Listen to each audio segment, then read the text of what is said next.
வணக்கம். 4 ஸ்பூன் கடலெண்ணெய் சூடானதும்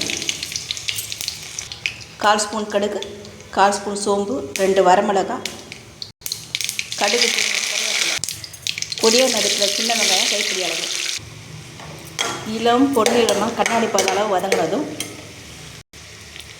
பொடியாக நறுக்கின வெண்டைக்காய் 1/4 கிலோ,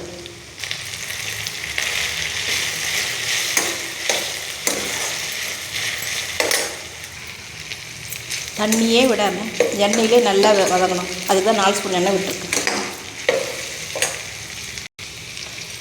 நல்லா வதங்கி இந்த அளவு உதிராக வரும்போது நறுக்கின தக்காளி ஒன்று, அடி பிடிக்காத மாதிரி தக்காளியில் உள்ள ஈரப்பதம் போய் நல்லா வதங்கினதும் மஞ்சள் பொடி 1/4 ஸ்பூன், சிகப்பு மிளகாய் பொடி 1/4 ஸ்பூன், தனியா பொடி 1/4 ஸ்பூன், உப்பு 1/4 ஸ்பூன், கொத்தமல்லி இலை சேர்த்து லேசாக கலந்து விட்டு ஸ்லோ ஃப்ளேமில் மூடி வேக வைக்கணும். அடி பிடிக்காத மாதிரி அடி கனமான பாத்திரத்தில் வைக்கணும். இடையிட கலந்து விட்டு மூடி வேக வைக்கணும் ஸ்லோ ஃப்ளேமில். இந்த அளவு பச்சை வாசம் போக சுருண்டு வரும்போது வறுத்து தோல் நீக்கின வேர்க்கடலை 1 ஸ்பூன் வேர்க்கடலை சேர்த்து லேசாக கலந்து விட்டு இறக்கிடலாம்.